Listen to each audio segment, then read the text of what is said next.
Hello everybody, give me 1 sec. I'm just getting everything set up here. Make sure we're all good to go. I'll throw up the announcement and then we'll get this fired up. If you're watching this video back, I'll do the arm wave thing again as usual, so that way you know where to skip to. Let's see. Okay. Perfect. Make sure the sound's working. Test, test, test, or whatever. They were working. Alright, perfect. Let me go ahead and get this announcement thrown up, and we will fire this off. Started a handful of minutes early today. I was able to get back at a decent time, so we'll take it.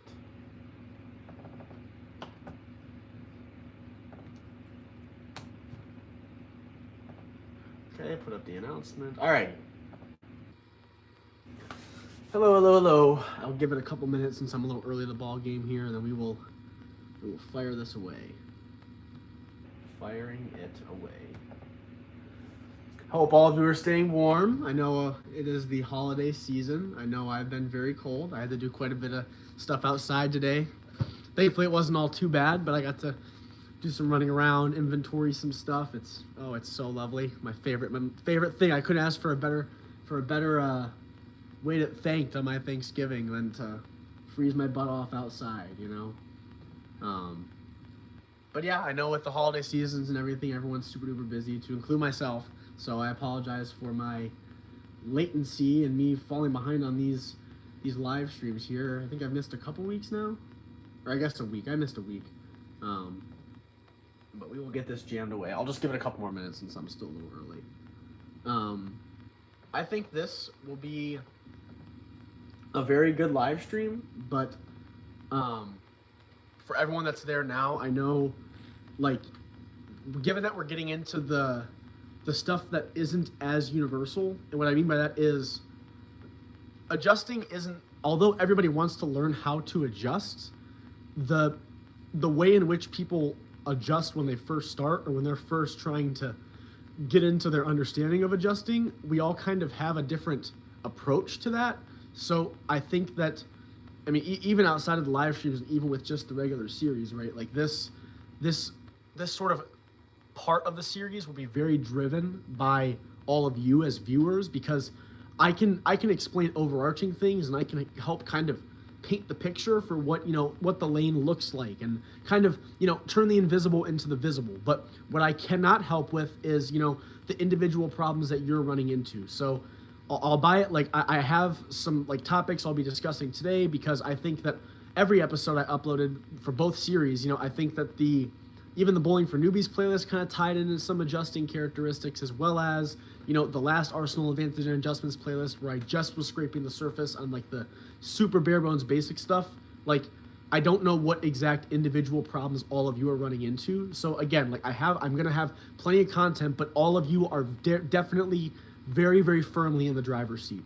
I have some more housekeeping stuff that I'll fire away. I'll have to fire up an announcement, because I know I was able to get around to checking the lesson signups, and I see a couple of you have signed up for some lessons after I've put it at half price. But something about me just still doesn't feel right charging anything for any of my like one-on-one services yet. So I'm gonna, if you threw something in there and you wanted to reserve a slot, like I'm going to bump it back down to free. I'll probably do it. I won't do it like until we get subscribers, because I don't want to make people not want to subscribe so they can get free stuff for longer. But I think I'll just extend it as like a holiday gift, as my sincerest of thank yous to all of you for your support, and to better yet give back for my busy schedule and everything. And since I haven't been able to upload as much, the least I could do is extend the free offer even more. So I'll probably push it till like probably even the end of January, guys, if I'm being honest. I'll push it back quite a bit. So again, I mean, I know all of you definitely understand it, but I will always be as sincere and honest as I can. So I apologize again for my very, very odd scheduling with uploading. But hopefully, after Christmas and New Year's is done, I suspect things should be quite a little bit more stable. My schedule is like so all over the place. Like it's like I'm up at 5 a.m. one day, and then I'm up at normal time, and then I'm up at whenever, I mean, it never ends. And then not to mention the sun's setting at a weird time. You guys know how it goes. But yeah, I will throw up an announcement, and I will, for all of you who did throw in, because I have 5 people that threw in for the half off, I will fire you an email and make sure to reassure you, if you're not watching now, that it is free.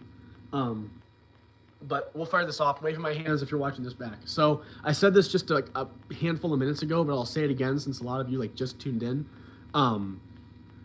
With this part of the series coming up, it is extremely, extremely critical that I'm not even asking, I beg, I need all of you to write down some stuff when you're practicing or when you're at league and arm yourself with some questions to fire into me with. Because, you know, like, hey James, what's going on? You know, like with adjusting, like with the physical game and with the other stuff, right? Like some stuff is pretty universal and everyone kind of runs into very similar problems. But the one thing that everybody has a very, very, very different perception on, no matter who you ask, is adjusting, right? And, you know, I'm more than comfortable with continuing to push out like the content like I have been, where I can give some philosophies. Hey Debbie, nice to see you, good evening. You know, keep out pushing up some videos with different philosophies and kind of help paint the picture for what that invisible playing field looks like and kind of turn the invisible into the visible. But the stuff I can't see is the specific problems that you're most commonly running into, right? Because nobody adjusts the same way. Nobody's thinking process of adjusting is the same way. So again, I will keep pushing out content and keep trying to, you know, lay a great foundation for all of you. And I'll obviously dive into more explicit detail on each thing. But if you guys can come armed with some knowledge and fire into some deep, deep diving questions to me and some very, very specific problems that you're running into, I can guarantee you at least one other person out there is also running into that issue. And even if that other people aren't, it's still useful to know this kind of stuff, right? So, you know, my biggest inconsistency in question is proper loading and unloading of the wrist. I think once I get someone to accurately break it down, my consistency and adjustments will work better. Hey Jamrock, nice to see you. So this is actually a great question, and this actually kind of leading into what I was speaking about. So that's a great question. So I prefaced in, I can't remember if it was definitely the Arsenal. Yes, it was the Arsenal Advancing Adjustments playlist where I said, you know, if you have a million inconsistencies, right, you can still bowl half decent if your release is consistent. As we've all come to know, right, with all this technology and all this other junk that's going on, right, if you at least get the wheels in the car to be turned a similar amount each time, you're golden, because the oil is designed to help you. The technology is designed to help you. But if your car is turning this much on this shot and turning this much on this shot, and then the car's driving backwards on the next shot, you know, like, you can't expect the technology and stuff to just be like, oh, I'll help you because I'm technology and I can do that, right? Like, there's so much science and stuff, and I'm sure all of you have figured that out by now, right? So the biggest and harshest reality for a lot of bowlers is adjustments mean literally nothing if you cannot release the bowling ball. And I'm not saying that to be rude or single anybody out, but like, take a little bit of humility and time to kind of think, all right, do I have a consistent release? Because if you don't, that's okay. That means just focus on that and the adjustments will help you. But if the car does not look the same, it will never drive the same. If the wheel is not turned the same amount, it will never drive the same, no matter what you do. So kind of going off on Jamrock's question with, you know, the loading and unloading sequence. So I kind of talked about it with that like spear analogy. Let me find something. So I don't know if all of you, because this video blew up, and I don't know why it did, but I mean, awesome. I'm glad you guys are enjoying it. Here's my sphere. It's a ruler, which, by the way, your ball's only hooking probably about this much in total, which you'll come to realize very soon. I mean, that's not even the size of my arm. So we'll get into that again, obviously. So, you know, like, when the whole point of the loading and unload, or like the finger on the trigger and squeezing when you're bowling, is to create some leverage, which is allowing you to have that consistent roll off your hand. We don't want to spin the ball, we want to roll the ball. We want the ball to, if you have a thumb in or not, your thumb is not what's applying any rotation on the ball. It is just these two fingers, or whatever two you choose to use, or however you choose to drill it, right? But the bottom line is you have two fingers in the bowling ball at the point of release that are applying that rotation optimally. So with this sort of analogy with the spear, right? This spear is meant to always, to the best of your ability, stay as parallel to the ground as you can keep it. So find something flat, or something that you can hold in your hand that's not going to be all wibbly wobbly, right? So the point of this catch at the top, like I always like to talk about, is you'll notice that your spear in the backswing is pointed down, whether you're two-handed or one-handed, right? Your spear is pointed down. But if the butt of your spear is ever pointed this way, that is where you go incorrect. So if you notice, for me to get the front of my spear to be pointed down, or at least mostly forward, my hand at the top of my swing has to catch like this. I call it a catch, or whatever you want to call it, right? With how gravity and such works, right? If you think back to whatever class it was you learned this in, however grade, if you throw a ball up in the air, at some point as the ball's rising, it stops in time and falls because gravity, that force counteracting the upward force you applied. That brief moment where the baseball stopped going up, or in our case, when your bowling ball has stopped going up, whether your backswing is this high, or above your head, that is your moment to get this butt of the spear back. Then you keep that, and to the best of your ability at the point of release, hope you guys like my Christmas pants, I got festive today. The best at the point of release is to have this parallel to the ground. Obviously, no one gets their hand all the way underneath the bowling ball, that's crazy, but you don't want this to be flat, and you sure don't want the butt of it to be forward. Where most releases come inconsistent is they miss it at the top, because if your hand's on the top of the bowling ball, you can't flick. You can't do that Spider-Man-like motion if your hand's on the top, right? I mean, all of you do it at home, right? Like, hold your arm like this, as if your hand's on top of a bowling ball, and try to flick it. You literally can't do it. There's no way that I can create rotation. But if my hand works up the back of the ball, or in a perfect optimal world gets underneath it, now look, now I can do that Spider-Man motion. And if you do it and you have a thumb in, guess what you'll notice? Your thumb likes to exit, and guess what 2 fingers are in? And these 2 fingers are what apply that Spider-Man. Those were what shoot you your web. So again, that's optimal. Jam Rock, that makes so much sense at the top of the swing. I was told to flatten my hand on the top. Yes, that would be incorrect. But I'm glad that made more sense, and I'll buy it, right? Like, there is an optimal way to release the bowling ball, but even if you don't release it perfectly or do the Spider-Man and do all that junk, right? If you at least release it consistently, even if it is not optimal, at least your car is driving the same way, right? I mean, if you have one shot where you do what I just did and you have one shot where your hand's on top of the ball, the car is not doing the same thing. There is no adjustment that can fix that, right? I mean, it's meant to help you out. Straight Gang Bowling. Hey, Logan, what is going on? I hope you're having a great holiday season. So, that is something that I feel like people understand, but they also, it's a hard pill to swallow. Because again, like, I'm not asking any of you to be self-critical or to get down on yourself if you're struggling, but just be aware of it, right? I mean, it's one thing to not understand why something's happening, and to understand why it's happening, but being upset because you're trying your best to fix it but can't, right? If you at least know what's going on, that gets you in a much better headspace, which feeds into adjusting, like I talked about in the Bowling for Newbies playlist, right? I mean, it just goes on and on, guys. It really, really does. So that's the big thing, right? Making sure that you are consistent with your release, right? And again, I'm not saying that that's going to be the be-all, give-all, make everything perfect, right? Because it is a precision sport, and it will punish you in ways, right? But that will at least set you up for success a whole heck of a lot more often. So let's expand upon that. Do you have a Discord or email where I can send a slow? Yes, I do. So if all of you want, this is actually a great time for me to mention this. I'm going to update it on the website to throw my email in there as well. But I have the website where it'll have my business phone number as well as my email. So if any of you like want to just not fill out that form and just reach out to me or something, like the number has a voicemail, you can leave a voicemail. The email you can just fire into whenever you want. So like, since everything's free, what's the point of me making this form? I'm just gonna kill the form and just say reach out, because what the heck's the point? So I will put that up right after this is done, and all of you can just reach out until the deal for all the free stuff ends. I figured that was just easier, because I don't want you guys to be like uncomfortable giving me your information. I'm not going to do anything with it. I absolutely promise. I don't have some subscription list that's going to keep bombarding you guys with emails or something. It's just a Gmail account and Google phone or whatever. Like it's so like underground, guys. I promise. Like, I'm not going to take anything, but I just want to make sure that's accessible. What do you think of the Rev ball motion trainer? Depends which one you're talking about.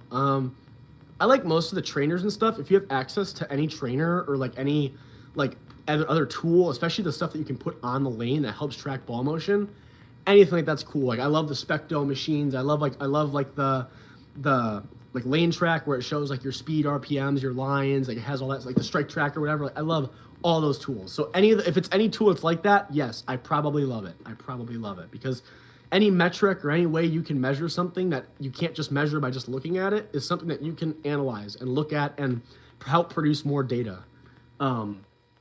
So this is something that I alluded to, and I certainly talked about a lot back when the channel was first in its lifespan, but I want to re-hit it again. Like, let's just take adjusting out of the equation for a moment and just think logically here. Why is adjusting a thing? I mean, if you really think about it, if all of you were able to tune in back to way back when, in like the first episode when I started getting this channel off the ground, to that Pathway of Learning series, which if you have not watched that whole series, that will be what arms you with everything you need to know. I mean, even if you don't dive into like the super crazy stuff, that will get your average up immediately. Promise. I promise. I am not very prideful in a lot of things, but that one I am prideful in. I can promise you that if you don't understand something, that Pathway of Learning will probably shed some light on it. And I talk about, like the concept of how there's no luck in bowling. And if you came from the Bowling for Newbies playlist, you're probably like, dude, Coach Logan, there's no way. There is 1,000% luck. What do you mean there's no luck? Like, there's a million things bouncing around all over the place. There has to be luck. Now, I'm not saying lucky things can or can't happen, but everything is happening because of the physics behind it. Now, why do we adjust? Just think. And if adjusting wasn't the thing, bowling would be so easy because you'd strike every time. You would never ever have to change anything, never have to move, never have to alter anything, because in a perfect world, it's always striking. So why do we adjust? We adjust when we're not striking or not trying to strike. I mean, right? I mean, all of you can think of it. Be honest with yourself. If you're bowling and you threw a shot and you struck, and you threw a shot in the same spot and it struck, and you threw another shot in the same spot and it struck, are you probably going to move on your next shot? Probably not, because you're striking. Adjusting is this crazy concept that has especially become more pertinent recently, because that oil that's getting sloshed around, dried up, redeposited, re-oiled, revamped, reshifted everything. The way, whether the machine's going forward when it applies it, when it's going back when it applies it, what's the volume, what's the mils, what's like the brush and all that stuff. Like, there is a million things into it now, guys, right? That stuff is always changing. And the worst part about that whole thing is we can't see a single bit of it. Nothing can see it unless you have some, like, your naked eye can't see it. Unless you have some tool that lets you, like, shine a light on it, lets you see, like, the liquid and stuff. You can't see any of it. I shouldn't move even if I strike? No, so I will get into that, right? So, great question, though, Mike. Nice to see you. Right? So, I mean, just think, right? If I'm striking, why would I want to move, right? With everything changing, you're only moving when you're not striking, most of you. And that's okay. If you strike and you still feel that moving again and you're anticipating moves, then you're already a step ahead. But if not, that's okay. Every single bowling ball, no matter what cover stock, what speed, what anything, is always soaking up and moving oil. So no matter what, some of it may get pushed, some of it may just get soaked up altogether. The overall volume of oil throughout the entirety of the lane, not looking at one specific section, but if in the beginning of the night there's 30 mils of oil, there will be less than 30 mils of oil by the end of the first game, because some of it will get redeposited and moved around, but more oil doesn't just like appear out of thin air, right? It's always drying up. So that's the bottom line here. The overall friction that lane is applying onto your bowling ball is increasing, right? Because the oil is what's resisting friction. The oil is like sliding something on ice, right? But if you drive over ice enough times, you start to melt that ice with your car, and the ice turns into just water, which helps your car move better, and then the water dries up into just dryness. That helps it move even more. So no matter what, bottom line is the oil is always dissipating and getting soaked up. It does not reappear. There's no magical other thing that's making it pop back up, right? So with that being said, that's why we have to move. That's why. If the oil never soaked up and it just got pushed around, you'd have to move, but it would be cut by like a half the amount that we have to nowadays. So with that being said, how we only move when we strike, which answering to your question, Mike, is you have to know what a perfect strike is, and you have to know how your ball is going through it. If you don't know how your ball is traveling through the pins and you don't quite understand, why I say there is no luck, then you cannot anticipate something happening. Because if you've seen those episodes where I've talked about that kind of stuff, right? And I've talked about, you can strike, but in a non-optimal way. Like you said, Mike, let's say I struck, but the 10 pin fell really late.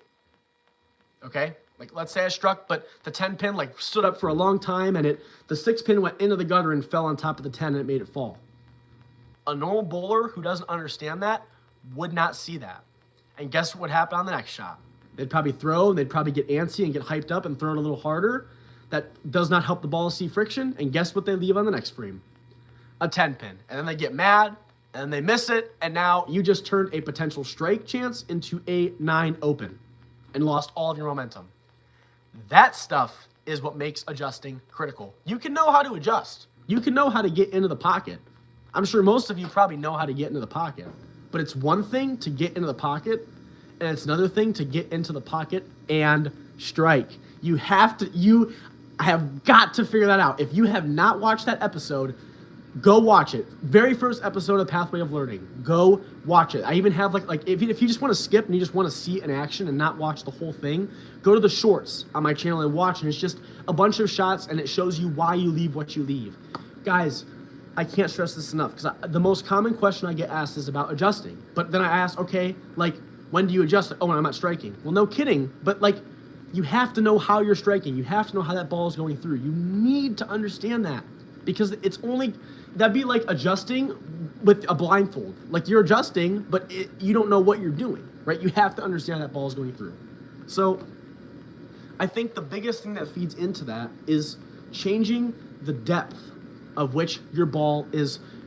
I hate using the word break point, because if you guys have seen that, there really isn't a break point, right? The furthest right or left your ball goes, whether you're a righty or a lefty, it's on that 1-inch board for probably 6 to 10 feet, depending on how drastic the friction there is, right? So it's not going and snapping. It's on there, and it stays on for a minute, and then it goes. Then your ball wheels. That's that concept of ball motion. You have to control the depth of which your ball is going in, because if you know anything about why you leave a 10 pin, it's because your ball over deflected. It didn't have enough drive. It didn't hit the head pin quite tight enough to hit that 3 pin into the correct spot to hit the 6 into the 10, right? So you have to know that stuff. So by changing how late or early, I'll call it friction board, not break point. So if you hear me say friction board, that's a reference to the break point. You have to change the depth of your friction board, right? So in a perfect world, let's just think logically. Let's say you're striking, because I know that everyone has this problem. Let's say you're in the pocket, you're beating it up, but you just cannot get that 10 pin to go. You just cannot. 2 options. First option, I guess 3. Well, now, because, we'll say 2 options. Your first option is to get your ball, a penny's width closer on that head pin, because if your ball isn't coming in from a way steep of an angle, that means it has an easier time getting pushed away from that head pin. So you likely didn't hit it close enough, and it ricocheted off to the side and didn't hit the 3, or if you're a lefty, the 2 pin in the correct spot, and didn't cause the 6 to go into the 10, and it probably got eaten up by the gutter.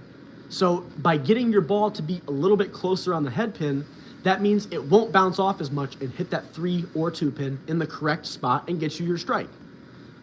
So by you getting closer, that's an option. Your other option is to increase your angle by getting the depth of your friction board to be later. So if you up your ball speed, that means that it won't be on the lane surface as long, meaning it won't be able to have that process of precession until a later point.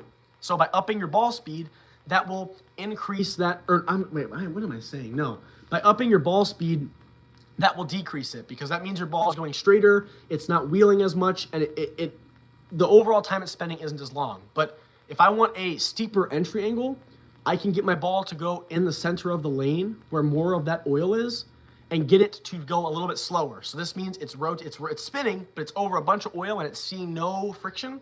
But then once it gets out toward the later end of the lane is when it sees a bunch of friction and it takes off. So now you've upped your entry angle from this to this. So this is 2 different things. So adjusting is all about how to hit the pins. You just have to hit the pins the right way. So don't think of it as my my foot's here, my lay down point's here, my arrows are here, you know, the break point's here, and it's coming here, and it's this. Like, you don't have to worry about all that. Just say, am I getting my ball to go through the pins the right way? And if you are, is it perfect? Is it going to be consistent with carrying the correct way? That's the next question. So that answers your question, Mike. So I said this earlier, by the way. I already said it, but please fire more questions into me, guys, because I'll keep talking, but I want to provide as much clarity on the big question marks you guys have as I can. So to kind of help Picasso this up a little bit, I know this is kind of basic, but I still think it's important, right? The oil on the lane is concentrated on a house pattern toward the center of the lane. Therefore, meaning, you know, the longer your bowling ball stays in the center, the less friction it'll see until later, because there's more oil in the center of the lane. And then on the outskirts of the lane, on the outside of the second arrows for righties and lefties, there's 1/10 the amount of oil as there is in the center. So it's almost in a way trying to help you out. Provided you have a consistent release, this will give you the most breathing room and the most assistance from both the technology inside the bowling ball, as well as the oil applied onto the lane surface, by allowing you to have the most miss room, right? If I'm standing wherever and I miss a little bit to the right, it will get to the outside of the lane sooner, allowing it to read sooner since there's more friction, and get me into the pocket. And then if I miss a little to the left, it'll glide over all that oil in the center for longer, meaning it'll hook less and stay into the pocket longer. But how do I get my ball through the pins the right way? It sounds very difficult. So that's kind of what the adjusting part of it is, right? So I mean, that is the right question. I mean, that's what adjusting is to help get your ball to go through the pins the right way. It really is about controlling that deflection. I would strongly advise Mike to watch that first episode of the Pathway of Learning, because I talk about what a perfect strike is and how it should look, and I show examples of ones that are striking but aren't perfect. I think that'll help fill the gaps a bit. But adjusting is what allows you to hit the pins the right way. But right kind of question. So where was I?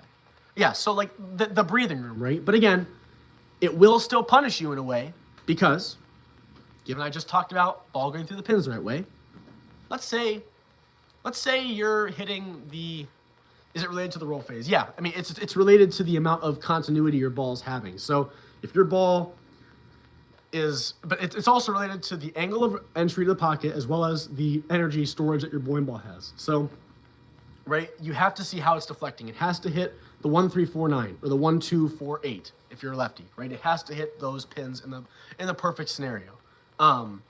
If it's not rolling at all and it's just looking like a sailboat and never scooting, it's never going to have the right amount of continuity. It's going to deflect off everything. If your ball reads too soon and it rolls out, so it goes and it snaps, and then it has no momentum going to the side, it deflects off everything. So you have to get that phase, that depth of that friction board to change depending on what the problem is you're running into. So that kind of feeds into what I was discussing earlier. Where was I? I lost my train of thought. I was talking about the help. So it will still punish you guys, right? I don't want you to think that the house shots, if with a consistent release, will just help you, right? Because let's say I'm hitting the third arrow from wherever it is you're standing. Most of you probably play around there anyway, and you're striking. And on one shot, I miss a little bit to the right. I miss maybe a little bit right of the arrow that I'm trying to hit. So down lane, that means your ball's going to miss to the right of where you're thinking, obviously, right? So it'll hook sooner and get closer, right? But the angle of entry it's going to have won't be the same as what it would have if you hit your target as optimally, right? Same with if you miss to the left. If you missed a little bit left of that third arrow, it might be in the pocket, but since it's not reading until a later point, since it's over all that thick oil on the left side of that, right? That means it's going to read late, and it might kind of just kind of not hit it very hard, right? So it will still punish you, but it'll at least keep you closer, right? So again, especially if you're a newer bowler, don't get frustrated at that stuff. Skid hook roll. So skid hook roll, we can actually talk about that quite extensively. Skid hook roll is a thing.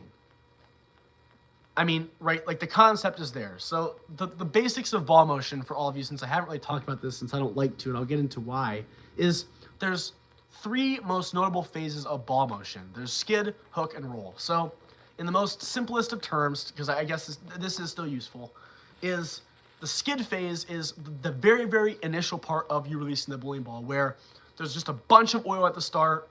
The ball, that inside technology of the ball has had no time to do any of its magical stuff that it does, right? That process of precession. So the ball is just seeing zero friction, and it's trying its best to figure out what the heck's going on. So during that phase, there's no left and right movements. There's none of that junk that you guys are seeing because it hasn't had time to do anything yet. The next phase, which is the hook phase, is that phase where the technology and how you release the bowling ball is starting to take over. So during that phase, you'll notice that how the ball's rotating might look a little bit different, especially if you have a colorful bowling ball. You might notice with it, each time it's spun, the colors look a little bit different. That's that technology trying to work. And the roll phase is at the very end of the lane where the ball has fully equalized itself, fully changed its direction of travel, and then is impacting the pins. And that concept is very simple and very easy to understand. I mean, it makes sense. It makes sense to most bowlers. But I don't like using it because when you really, really think about it, even though, most of the spot that's being impacted the most is toward the later end of the lane, because that's what you can see the most of, the ball is always rolling. The technology is always trying to do its work, and the process of precession is always going. So I don't necessarily like to say that there is a skid, hook, and roll phase, but to your eye, that's the best way to describe it. The beginning of the lane, it's not moving at all. Middle of the lane, it's starting to change its direction. At the end, it's fully changed direction, and there, right? So sure, we can say that, but I personally do not like to use that. Does it help looking farther down the lane to make better? So I mean, if you're relating it to targeting, Debbie, I would say that's it's very hard, because I have this analogy with shooting that I talked about, where when you're targeting, right? If you guys are a target, and I'm trying to shoot you guys, and you're this far, and this pen is a target, and I'm trying to shoot the pen, well, it's gonna be way easier for me to hit the pen because it's an inch in front of my eyeballs versus you guys, right? So I always recommend looking at the arrows, because I'm taking you guys as a target and turning it into this pen, to where I know if I hit this pen, it's gonna hit you guys. I wouldn't actually do that, by the way, for the record, right? But so I would say make sure that your ball is hitting your arrow that you target, but watch it go as it's going down the lane. So focus on hitting something close to you, but still monitor the later half of the lane. But again, most of that confusing part is because I see that Mike is asking, how far should each phase be? You'll be able to tell where the discrepancies come from that as your ball is going through the pins, because you'll know right away, right? If you're leaving a 10 pin, or maybe you left some ugly stuff like a split, that probably means that the roll phase was too soon and it crept in too close to the head pin. Or if you left a 10 pin, that roll phase was probably too late, because that means it wasn't tight enough on the head pin to carry the 10 pin. Does that make sense? Or for you, a 7 pin, Debbie? Does that make sense? So, I mean, textbook speaking, I'd say the first 15 feet are skid. Up until just before where the oil cuts off at the 40-foot line is the hook, and just before the oil cut off and all the way up to the head pin is the roll. That's, I guess, in the zone, but I wouldn't focus on that kind of stuff mostly. How does targeting work since it's not optimal to fixate on the breakpoint? I try and draw a line, but I aim better when I pick an arrow and just roll. I mean, you know what? I mean, the bottom line is it's really up to self-preference. I mean, if I'm being wholeheartedly honest, I'm not an arrow guy. I'm not. And I don't like to tell people that, because I don't like to make it seem as if I'm preaching something that I don't do. But I have also had more luck by targeting down lane a little bit more, because it mostly helps me get my eyes locked in toward the later half of the lane, which is the part that I have to be able to see that. And my eyes struggle to dart around a bunch, at least for me personally. So you can certainly experiment, and if it works better for you, then great. But there is a problem with targeting down lane that I think is very pertinent, since a lot of people like to try it. Given that we know these phases, right? How there's the skid, hook, roll.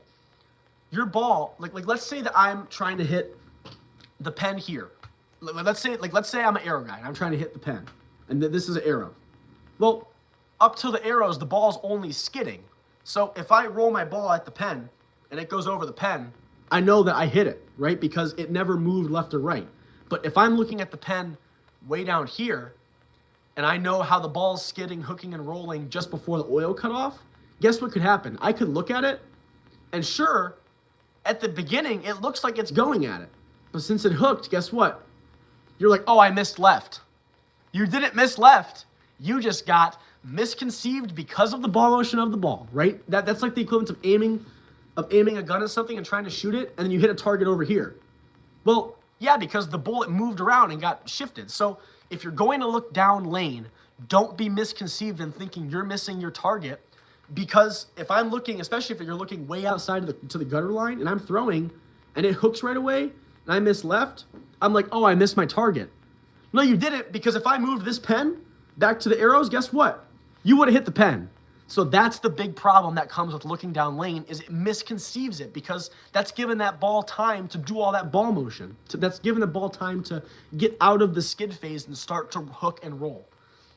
Where's the perfect depth for the roll? Just before the cutoff of the oil, like a handful of feet. So if it's a 42-foot pattern, you want it to be a couple feet below 42 feet. If it's a 40-foot pattern, you want it to be a couple of feet before that, because the common problem that happens with ball motion is if your ball is waiting until after the oil is cut off, that probably means that it saw a bunch of oil the whole time and the ball had no time to start that hook phase, meaning it probably hooked and rolled almost in the same step. So that's what we like to call in the bowling world is roll out, where that process of precession and the bowling ball technology trying to do its thing, it wasn't able to do that because it saw so much resistance from that oil. So you want it to be reading just before that cutoff.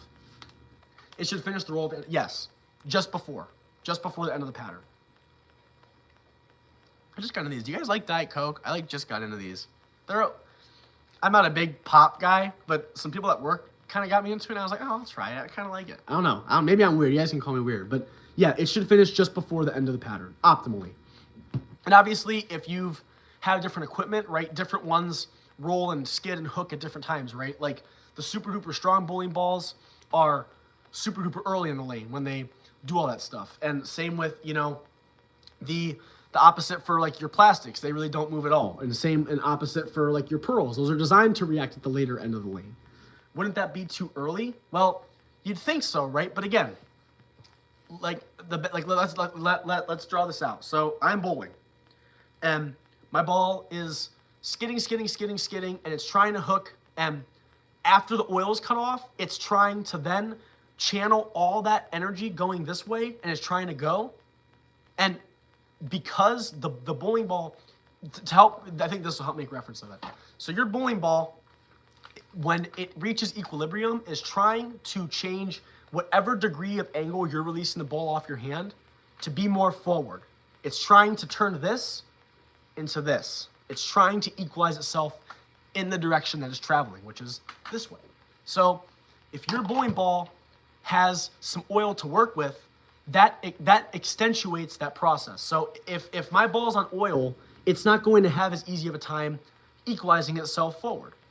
But if it's on nothing but bone dry, it's going to equalize itself so much that it won't be able to channel this energy you've applied to it. So on a perfectly dry, bone dry lane, you'll notice they hook instantly because all of that friction it's seeing with it off your hand is going and equalizes like this. So what you want it to do is go through the oil, slowly get there, and just before it cuts off, when it still has some energy going this way, then goes. But if it reads when there's nothing but friction and it's already this stable, guess what it does? And it dies on you. That's why you don't want it to read way, way late, because it has no resistance to work with, right? That oil is helping it stay channeling energy this way for longer. But if it's already darn near fully equalized and it's only then trying to do stuff in the bone dry, it can't do anything anymore. It fully equalizes itself instantaneously and it just dies out on you. That's that rollout concept. So it should be at equilibrium at the end of the pattern. So yes, I guess so. You don't want it to be anything past it. I think that's the answer that you're looking for me to say here. You don't want it to be anything past where that cutoff is, because that is when by the very latest, the second that oil cuts off, it should be fully equalized and making its way, because there's only about 20 feet left anyway. And if your ball is reading anything later than that, unless you're on a super long pattern, there's no reason for that. You want it to read early enough to get you that optimal angle of entry, which is the optimal angle of entry is, 3 to 6 degrees of angle. And if your ball is reading way late, your ball's angle of entry is just going to be so low and or if it's reading so it's going to be so high, like it's just junk. It will not hit the pins the right way. So if you, I think I put it in, I think it's in the second episode of the Pathway of Learning. I should make a short with that. I might do that, where it's me walking down a lane and it has black tape that shows like the first thing of black tape is 2 degrees. The next thing of black tape is 3 degrees. The next thing is 4 degrees, 5 degrees, 6 degrees, so on and so forth. You can actually, then that lane has rangefinders on it, so you can see like, oh, like the 2 degrees of angle. And you'll notice like literally nobody is getting their ball over like 5 degrees of angle. That's like darn near impossible. And even if you get it to that high, it's probably not striking very well. It's probably pretty ugly, or you're probably leaving a lot of 9 pins and stuff. It's usually like, I'd say most commonly, like most bowlers, especially on a house shot, like 2.5 to 4 degrees of angle, and even 4 is pretty extreme. So it's hard to get your ball to read that late. I mean, if you want it, if all of you have had an opportunity to like record yourself and throw a shot and try to draw it out, you'll notice like it is definitely reading pretty early. Like you'll notice like that roll phase looks late to your eye, but if you focus on it, you'll notice it really isn't that late. Like you'll notice that how that ball's spinning this way, you'll notice it equalizes itself way earlier than you normally think. Much, much, much earlier. So there's a lot of stuff that goes into it, guys. There's a lot. But it really depends on relating how you bowl and just being hyper aware of the fact that the oil is drying up. The oil is going to dry up. Sure, you know, some balls might push the majority of the oil they're drying up at a later point and is changing the philosophies of how your ball is trying to do stuff off of that friction, but it's still not, you know, making oil pop back up, right? It's just moving it. Stuff is swishing and drying, swishing and drying. Those are the 2 things that the bowling balls can do. So in the most simplest terms, taking all of the advanced and crazy stuff out of it, in a perfect world, if we want our ball to hook less, because I always say move in the direction of your miss, but I think people don't understand what I mean by that. And although this is a basic thing, I still want to talk about it. I'm talking in the hands of a righty here, right? If my ball's hooking too much, that means it's seeing too much friction too soon. If I move my feet a little bit to the left, that means my ball will be traveling up the center of the lane for longer, which is where the majority of that oil is, meaning it will extend that friction board and make it read later and help it hook less in return of that. So you're getting 2 things that are happening when you move left. You are extending that friction board and also causing the ball to hook less and upping your entry angle since it's reading at a later point. Opposite if your ball is underhooking. If your ball's skidding and not able to get into that hook roll phase soon enough, so to speak, then you can move a little bit to the right. That means it will get to the outside of the lane a little bit sooner, see more friction at a sooner point, which will bring that friction line in and cause your ball to hook more and lower your angle of entry. So it's a basic adjustment, but there's a bunch of things changing that you probably didn't think about, because you probably think, oh, move left, hook less, move right, hook more. It's doing that, but why is it doing that? The big question is just why. You have to be curious on the why for everything. That will help get you curious in the right things. So the basic stuff has a bunch of changes. So if you're leaving a 10 pin and you're like, I'm just going to get my ball to be closer to the head pin. I'm just going to do it. And you can't get it, maybe try moving a little to the left and slow your ball speed down. So now, if you just moved left, your ball's going to hook less. So that makes sense. But if you slow down, it'll still read the same amount at a later point, aka come in from more of an angle. See what I mean? Does lane topography influence adjustments? Lane topography, do you mean like in the sense of like topography is in the oil, or like literally like warped lane surfaces? I mean, both of them cause, you know, adjustments, right? I mean, if it's a literal like warpage in the lane, of course. I mean, in a perfect world, and I mean, this is just something that's just like funny to think about, because it does happen, is you have to kind of almost have some humility in this too. If you like to stand in a certain spot and bowl in a certain spot and get your ball over a certain arrow or at a certain break point or friction line, as I'm calling it, right? If you have something that feels clean and feels good to you, but it's just not working, change the zone you're playing. So I think that this kind of feeds into it. So I always describe bowling as having these sorts of zone.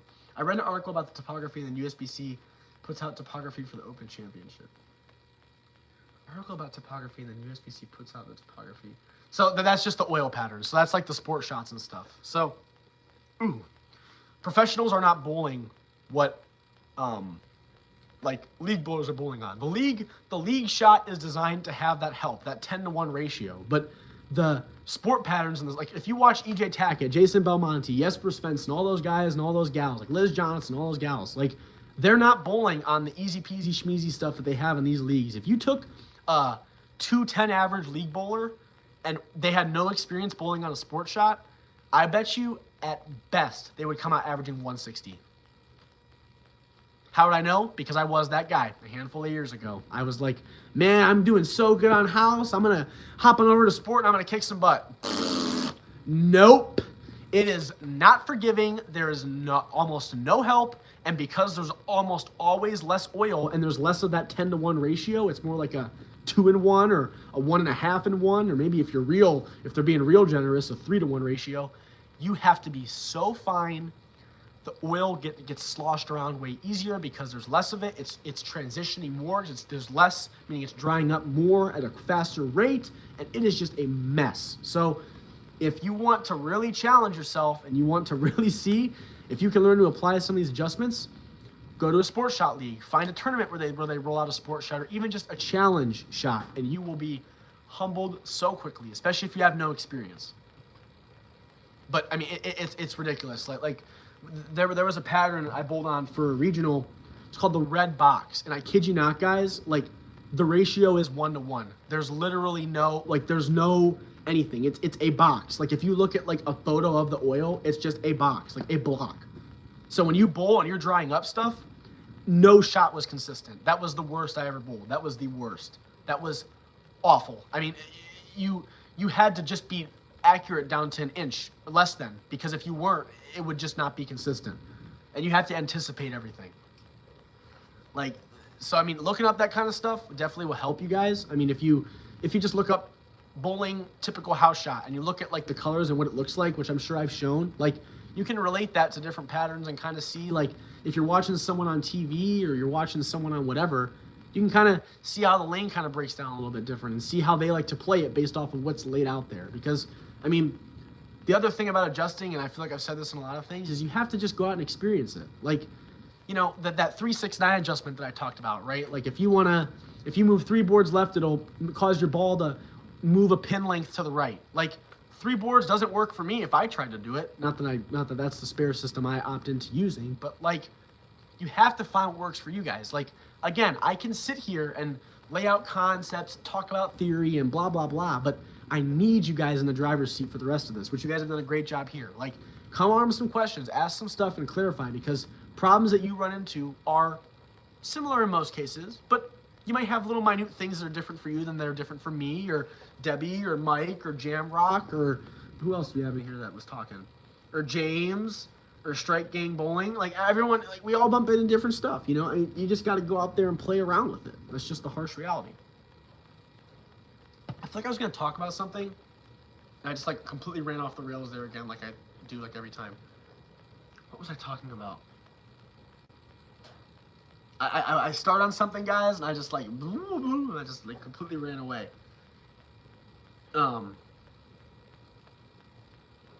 That's gonna drive me nuts.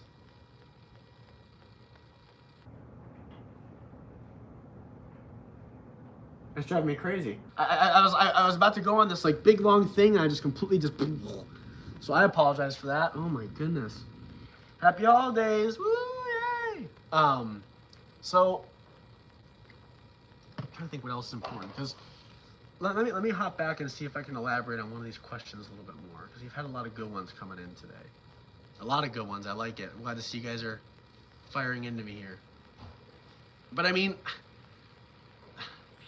with the skid hook roll stuff, like I said, like in essence, there is a skid, a hook, and a roll phase, but there also isn't. Like I don't know how else to really put that, because sure, yeah, the first beginning of the lane, it's seeing nothing, no friction, so it's skidding, and then as it goes more, it's seeing more and more friction and whatever. But I mean, the minute that ball makes contact with the lane surface, no matter how much friction it's seeing, it's still trying to process, it's still trying to reach equilibrium. Just because it's not able to do anything because there's so little friction doesn't mean the ball is still not trying. So sure, those phases really are a thing, but I just can't come to terms with myself to fully agree with that. Same with the break point. Like, if it was a break line, if that's what they called it, I would be on the break line train. But a break point, it's not a point, because when I think of a point, I think of a point in time,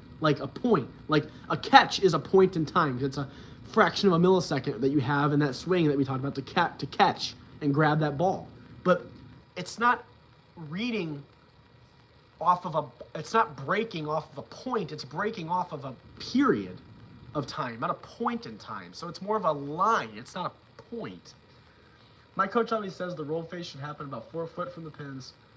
Oh, no, that is not correct. No, that is not correct. I don't think I've ever seen a ball roll 4 feet from the pins. I mean, 4 feet from the pins would be in time, like a hummingbird would flap its wings 2 times, and then it would hit the pins. If 4 feet, yeah, no, that is not correct. No bowling ball can do that, because, like I said, when that oil cuts off, it immediately rolls. It at the latest will roll at that point, and if it does, that's probably not good. So, because again, I mean, like if you look up people bowling on no oil, it gets on the lane, it sees a bunch of friction, oh, okay, and it stabilizes and it's gone, and it hooks into the left gutter or the right gutter or whatever problem. So it's immediate.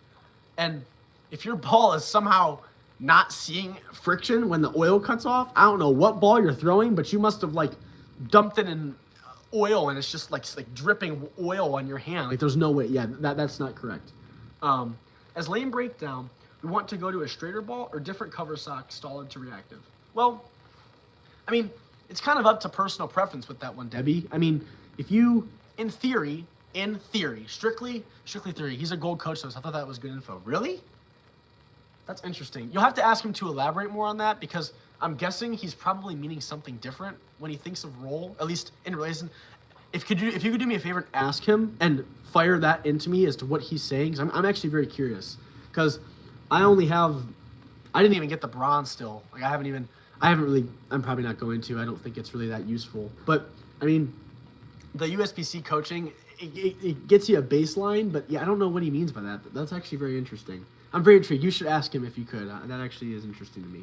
But Debbie, going back to what you were saying, as lanes break down, the logical answer is you want a ball that isn't as sensitive to it. So I mean, you'd think with that being said, in theory, the reactive stuff should, in theory, look worse, because if the amount of oil is always getting less and the reactive stuff is designed to react off of when it sees less, you think that the reactive stuff would look way worse, because I mean, logically, that means it's gonna go and it's gonna see the stuff randomly that's been spurted around from all the different hundreds of shots going on lane, and it'll cause the motion to be inconsistent. So you'd think, straighter is greater. I should have it read sooner to where it's not even ending up in any of the junk, and then that would work. But the problem with rolling, the stronger stuff that's reading the lane sooner is it's reading sooner and sooner and sooner and sooner and sooner, which means your entry angle is getting less and less and less and less and less, and you're almost, by the end of things, you're almost bowling straight. If you've ever heard of people say that they're playing the fallback, as a righty, if they're playing the fallback, that's basically, you'll notice this a lot in the PBA Tour. A lot of bowlers play the fallback, as I like to call it, which is where the outsides of the lane they're burnt to a literal crisp, because all these bowlers are bowling on it, that they'll basically hug left hip to left ball return, and they'll roll up the center of the lane almost the whole time, because no one's touched all that oil in the very, very middle. So what they're doing is they're falling back into the center. But what's funny when you watch it is they're almost, since they're playing so direct, and it's reading so late, they're almost bowling straight. So when they do it, they'll leave like I remember it was a day, I don't know what tournament it was, but I remember EJ was on the last block, EJ Tackett. He had like, I think it was a 6-game block, and of those 6 games, I need to look it up. It was like ridiculous. It was like 24 10 pins. Like, I mean, half of his shots left 10 pins, and he still made the cut because everyone else in that block was just getting screwed because they couldn't get good motion. So logically, you'd think that the solid stuff would work, but since not all balls are strictly soaking up oil and they're pushing it, it's making the oil pattern a little bit longer, which means the reactive stuff is able to stay online because that oil pattern's been extended by a couple of feet from those balls that are pushing that oil down. So in theory, the reactive stuff should look a little bit better, right? The shinier looks better when there's less, and the grittier looks better when there's more, right? That's why if you're looking at bowling balls and there's a solid ball, it'll say, medium to heavy conditions. And if you're looking at a pearl ball, it'll say, medium to dry conditions, because that stuff's designed to have the most storage of energy and provide the most help when the lanes are broken down. So let me see. We had some stuff. Should I wear a wrist brace if my wrist breaks my swing? Yes. Yes. Simple answer. Yes, absolutely. Yeah, that equipment and stuff, if you guys haven't had a chance to experiment with that, if you have a problem with anything, I mean, there's bowling equipment for every problem you could have. If you have a bad elbow, a bad bicep, a bad shoulder, a bad wrist, if your fingers are bad, they even have a new thing for arthritis. Like, they got everything, guys. So if you have there's a difference between struggling with something and having an ache and pain and physically not being able to do something.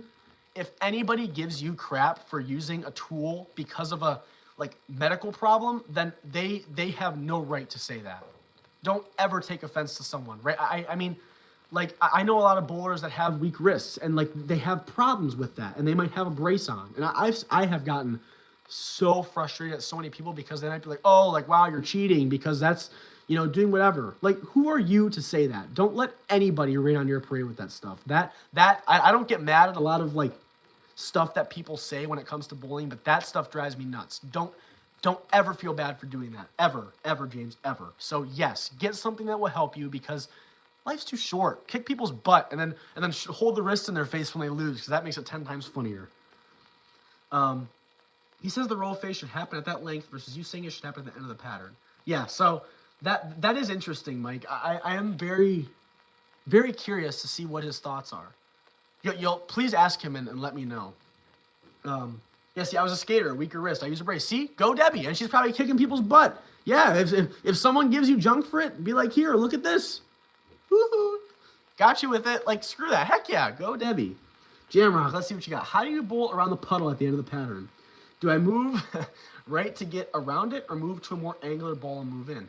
Great question. So I like to refer to that puddle. I like to call it the splash zone. So for those of you who aren't quite getting his question, so I talked earlier about how, these balls are soaking up oil, but they're also, some of them, actually most of them now anymore, especially during tournaments, they like to shove oil. So sure, they're drying it up, but those ones that don't flare, aka they don't, during that process of precession, they don't roll over as different of a line. They roll over themselves a lot.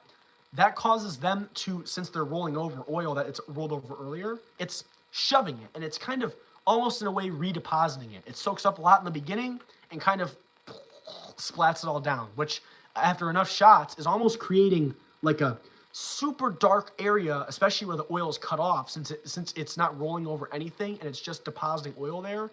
It's making a splash zone, or a puddle, as he liked to refer to it there.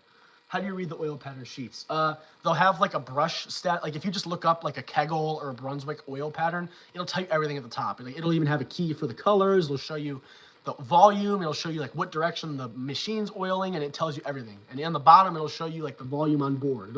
It's down to an inch. It'll say on the 19th board, this is how much oil. On the 20th board, this is how much oil. On the 21st, it shows you everything. So just look up one of those graphs they punch into the programs that go into the oiling machines, and it'll tell you all of the minute information. I hate combating pushdown. Yeah, I know. That's a very common one. So that's why the textbook stuff becomes not textbook anymore. The textbook stuff does not work well all the time because of that pushdown, especially if you have a bowling ball in your hand that's reading very late. Well, now it's reading at the point where that puddle is changing the most. So if you have a ball that's reading, and this goes into that's what I was talking about with zones. Oh my God, zones. Yes. Thank you, Jamrock. I don't even know if you knew you brought this back to my mind, but you did. I was talking about the freaking zones. Zones. I always say there's 3 zones to make it easiest. You got the outside zone, middle of the lane zone, and like deep zone. So like your straight bowlers are standing on the right and getting it to stay on the right. Your balanced middle ones are standing in the middle and getting it out to the right. And your super duper rev dominant ones are standing way deep and getting their ball to go up the middle. But what do all these zones have in common? They all like to read in a very similar spot down lane at the friction line. But they read later or sooner accordingly because some bowlers have to rely on that oil more. If you don't have a lot of speed and you got a freaking thing ripping and spinning, you need to stay in that oil for longer. Otherwise, it'll hook instantaneously and it'll do all that precession and it takes off. So combating that stuff, because you'd think in theory, right? Okay, oil's drying up. I'll move left. Well, if I'm a straight bowler and I'm standing over here and there's 9 bowlers with me and they're all standing to the left of me and they're shoving a bunch of junk and doing everything over here while I'm over here in my own world and I need my ball to hook more and I need my ball to hook a little bit like less and I scoot left, this area changed a 9th as fast as this area changed because I'm now playing in the zone that my 9 other people I'm bowling with play in. So is my ball likely going to do what I think? Probably not. Probably going to be 9 times different what I'm thinking that it's going to do because you're playing where everyone else is playing. Now, I'm not telling you guys to overcomplicate this stuff, but just be aware of what those around you are doing. So to combat this, Jamrock, because you asked, do I move right to get the ball around it or move into a more, do I move right to get the ball around it or move? So moving right, so I'll tell you what both of these would do. So moving right means you're likely going to have to up your speed, which is kind of not really going to do a whole lot, right? So I wouldn't say focus on moving. I mean, right means it'll hook a little bit sooner, obviously, but if you up your ball speed, it's just going to, still roll over a similar spot anyway. But some food for thought. If you move right, your ball is going to read sooner, which means if I'm standing here, way left, and I'm getting it to bowl, it's going to read way late. So it's going to read way late. Let's say it gets out to here. Now I move right. Since it wants to read sooner, it wants to read sooner earlier, and guess where it ends up where the splash zone is? You end up inside of it. You avoided it. Perfect. So that's a methodology of fixing it. Now, if you more angular ball and move in, then you have to play to the right side of it because it's going to read later. So if you're here, this is where the puddle is, and you move in, get your ball outside of that.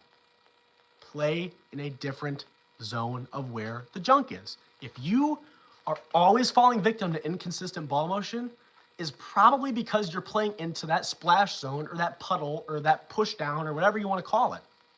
Get out of where the biggest spot that changes the most is where just before the oil cuts off and after it cuts off, where everyone's brake line is. That's where it always changes the most. So if you can get your brake line to be in a spot different than everybody else, way more consistent, it's not changing as much because if you're the only one there, then that's all your area.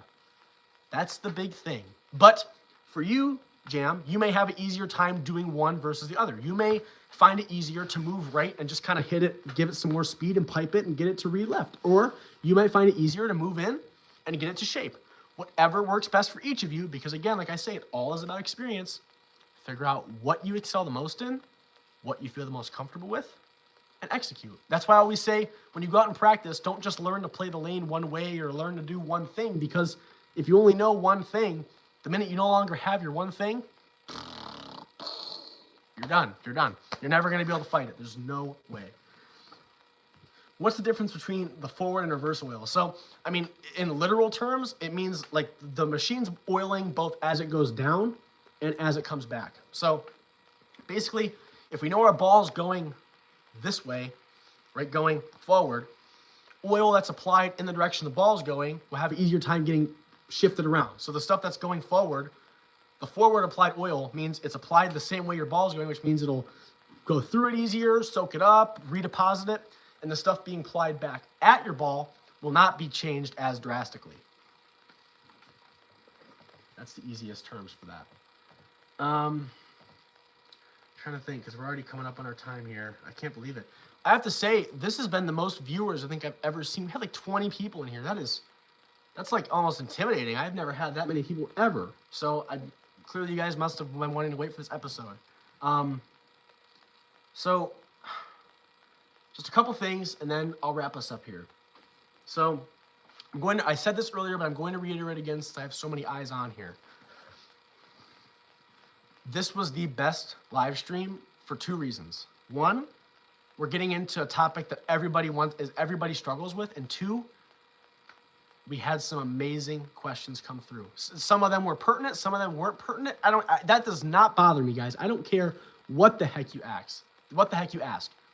Come armed with some bullets. Fire into me here, because I said it earlier, but I'm going to say it again because I just can't. I just love saying it so much.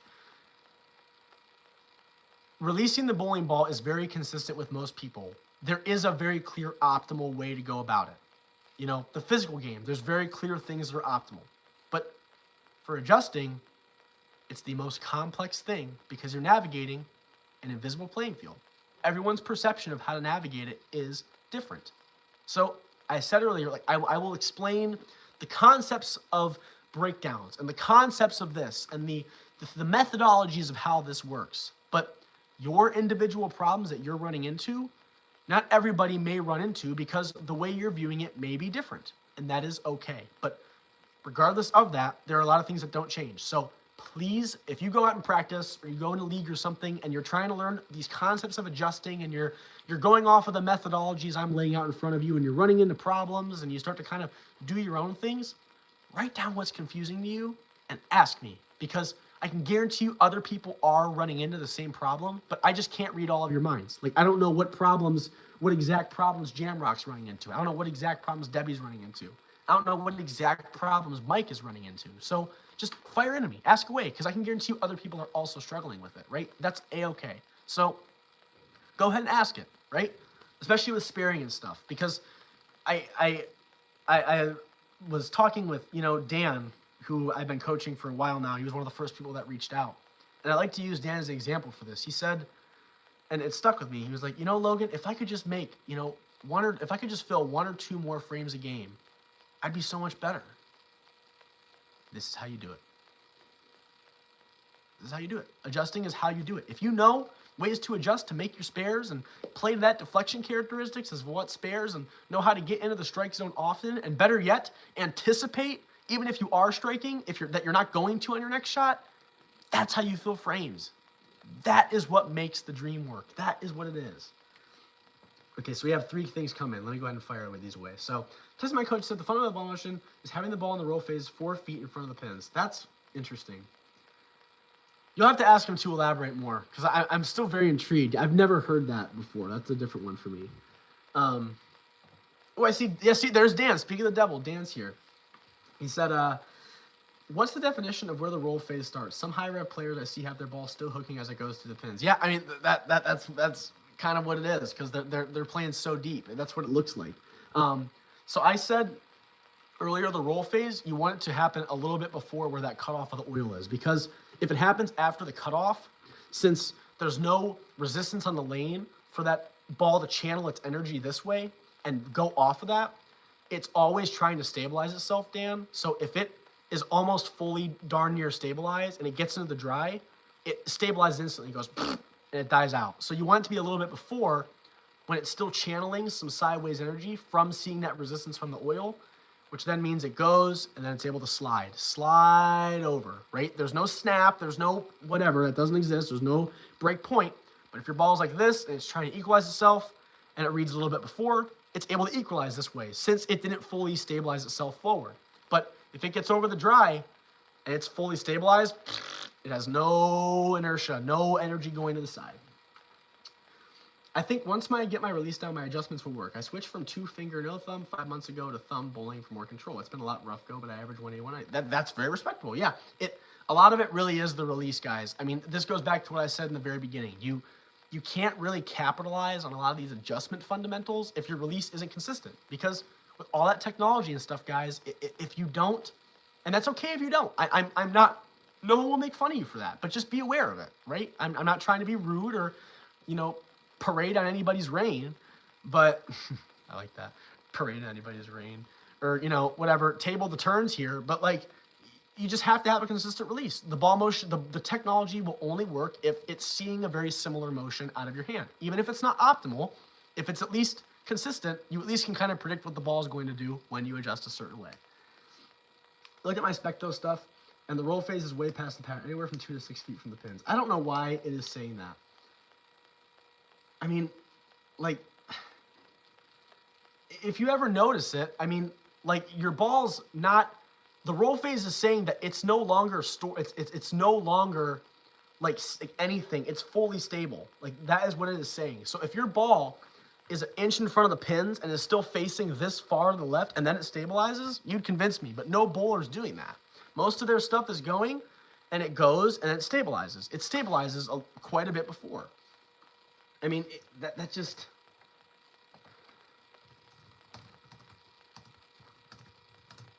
I'm very, very curious on that. Yeah, I just looked it up on Google here, and it says in the back third of the lane, which is what I've been saying. So I don't know what the heck that the specto is saying and what that's going, because I know I'm right, but I just had to look that up. That's weird.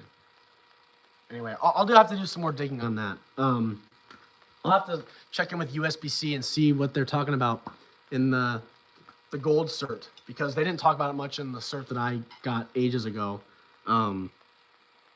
But I like the USBC certifications. If you ever want to get a good base understanding of some stuff, it's like $50 to do the easy certification. I don't know, man, he's a gold coach. I mean, I respect the cert. I'm not going to, talk down on anybody for their education, but I just hate to say it, but that's incorrect. I mean, I'm not even going to try to sugarcoat it. That's just not correct. The bowling ball is not rolling an inch in front of the pins. If it was, like I said, a hummingbird would flap its wings twice, and the ball would, that would be the whole process of it going and then stabilizing a foot before. That's just not correct. How can you tell the ball is burning up? On sports shots, I tend to ball down from the bigger balls way earlier than the bowlers around me. Well, a lot of it comes from, like I said earlier, you have to really relate it to how your ball's hitting the pins. Like, if you're, especially, this is a good way to pick it out, if your ball's hitting flush pocket and like no doubt about it. Like, if you miss a little bit light and you leave a 10 pin, that's whatever. But I'm talking like for real talk, JP, like flush in the pocket, high and tight, no room for error. And it's still, it has no anything. That's because that ball stabilized too early. Like I said, it just doesn't have that sideways kick to it. It just doesn't have any of that.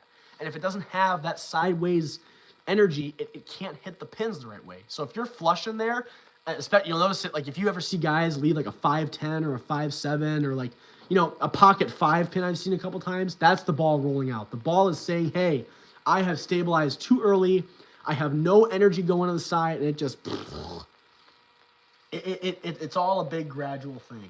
What's the next subject? So, I mean, I'm going to, in these next episodes, as I'm going along here, dive into the more minute concepts. So I suspect each of these streams, moving forward, I'm going to, my subject that I'll be speaking about is, whatever the topic is for that. I also am probably going to fire up a new series. I might even do like a poll for you guys if you want, to vote on it, because I have two ideas. I either have one that I want to call harsh reality, which is me saying like the stuff that people don't necessarily like to hear, but is still useful to know, telling someone, like the thing I said earlier, like you can't expect to bowl well if you don't have a perfect release. People don't like to hear that, but it's a harsh reality, but it is a great talking point of conversation. So harsh realities is one. And the one I know I'm going to do no matter what is I'm going to do one for drills. So drills for everything. At home drills, on the lane drills. That's what I'm going to do no matter what. Another one I was thinking is grabbing a buddy who is a utter beginner and coaching him live. Like I'll probably cut it down, but I'll show the problems he's running into, and I might do it at different levels. So I might take like an utter beginner and like an intermediate, like a 150, 160 average bowler, and break down their form, break down their thought process, and show you guys how coaching looks in that aspect, so you can be like, oh, I kind of throw like that person. Oh, I kind of have a similar problem. And you can kind of see, me applying these things I'm saying, because I think, like I said, I think I'm leaps and bounds ahead of myself as a bowler physically with my mental agility. But, you know, I want to prove to you guys that what I'm saying does work, which, I mean, I'm sure most of you guys have, I'd like to think, trust me, I've seen a lot of you guys shoot some pretty high underscores since hopping on the channel here. But yeah, we'll see. I'll probably throw up a poll or something, but I'll still make the stuff free. So I'll answer these questions, then I'll hop off here. So I think it happens more gradual than it goes down the lane. The procession thing, yeah, the procession, yeah. It's a gradual process. So yeah, so I mean, the roll phase and the skid hook roll stuff, like I just don't really think it's a thing. It's more gradual. My first 2 shots out of practice were flat 10s, Law. Thank you. Yep, I got you. Not a problem. Yeah, I mean, if balling, you know, if changing your balls and stuff helps get you that continuity you need, then sure, go ahead. But you just have to control that procession process and watch how it's going through them pins. If you're hitting the pocket and you're flush and that thing's still deflecting, ooh, big red alert, warning signs. Roe Bear King, I haven't seen you. How are you? You said, I started using urethane. It's making my mind go crazy because it's hard for me to adjust from reactive to urethane. If you have to use urethane and the lane is drying up, do you change balls? Yes. Urethane, I can speak from experience because when I first got my first one, I was like an addict. I was like addicted to throwing out everything. I threw on house, I threw on sport, I threw on everything.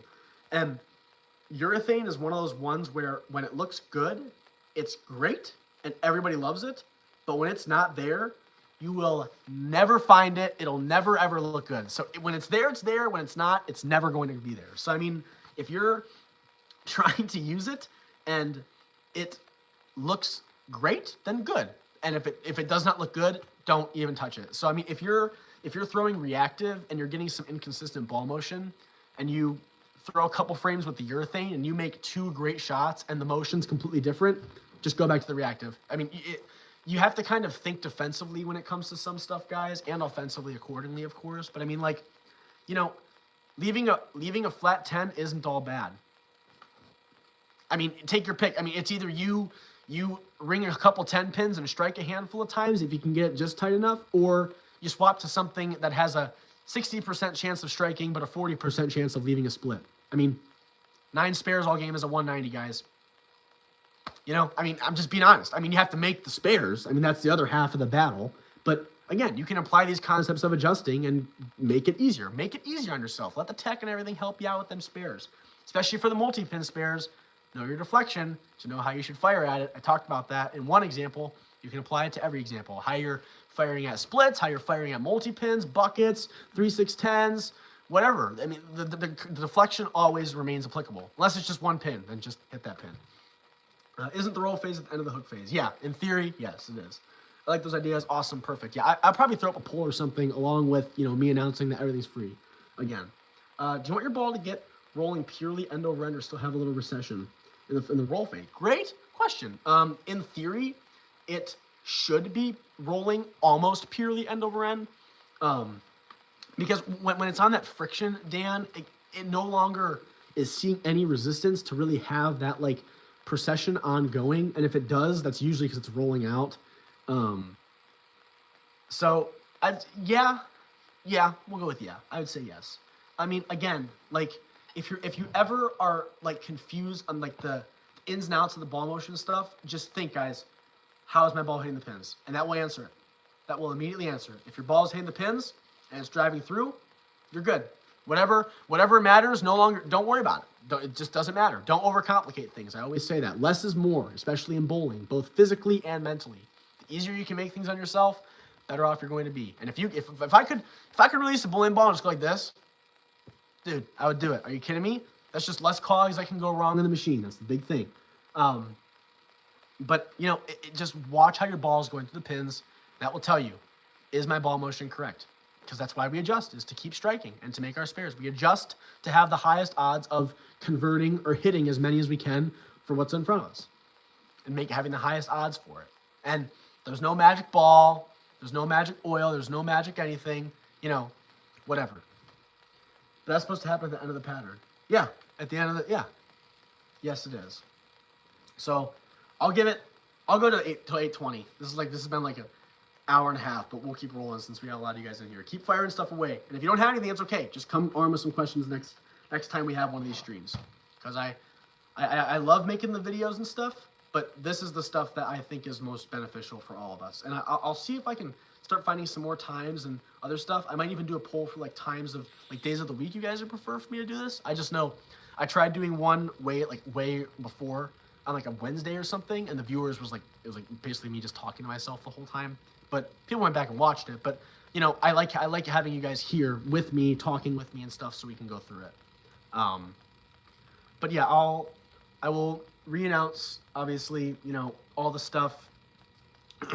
I'll re-announce, you know, what new series we'll planning on coming out. I'll re-announce that the coaching and stuff will be free again. I think I'm going to do to end of January. I think that's what I'm going to do.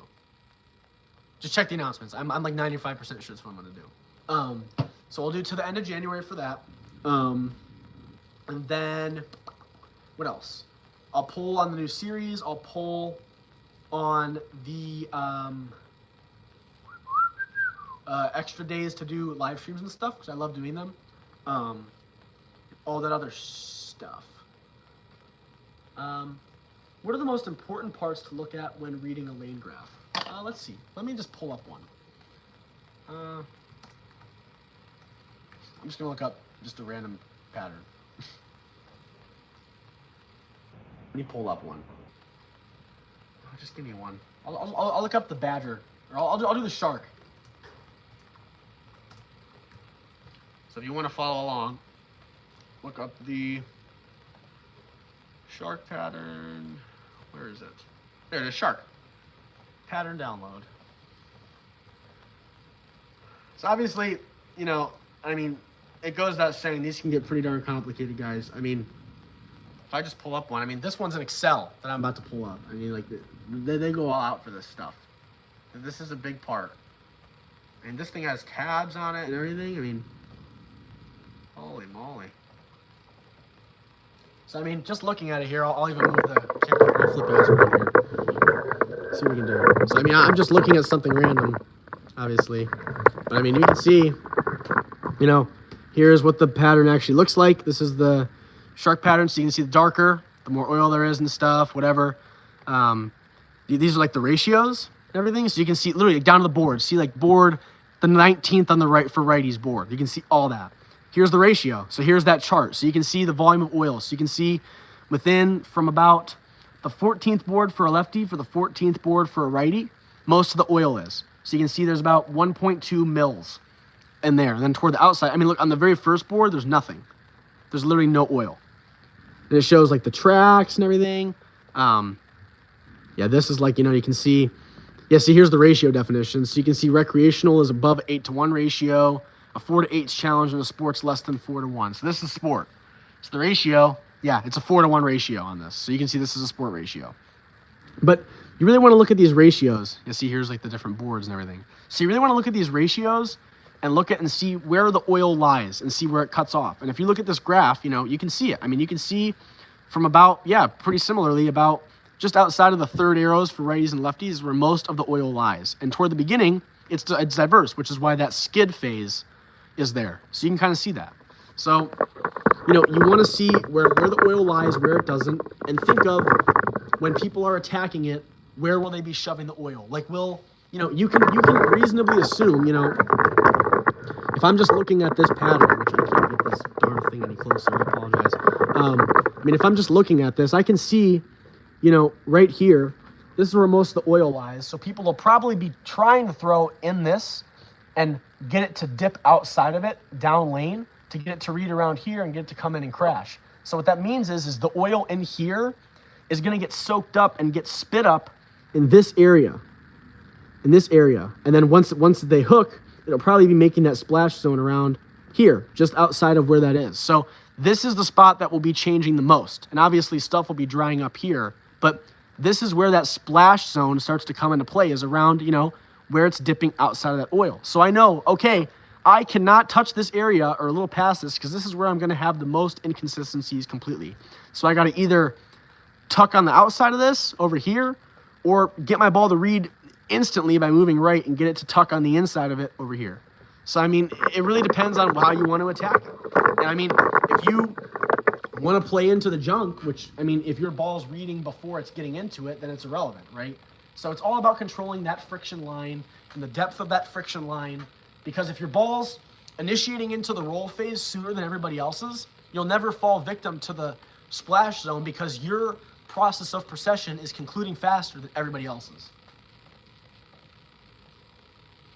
I usually start my game with my strongest ball, harsh reality, and then try my ball down after that. House shot, but I'm starting to think maybe too strong of a ball I maybe should be. Yeah, I would have to agree. I mean, you don't, on a house shot, it's meant to be catered toward like the more reactive stuff, because that's what most like recreational bowlers that bowl in house shot buy. That's what a lot of pro shops like to sell, because one, new bowlers like it because it looks cool. It looks like a hockey stick. It's snapping and coming off the spot and all the marketing junk you hear, right? So usually the reactive stuff tends to look the prettiest. So, I mean, I would say the harsh reality, I mean, I don't know how you throw. You could probably be very speed dominant, Dan.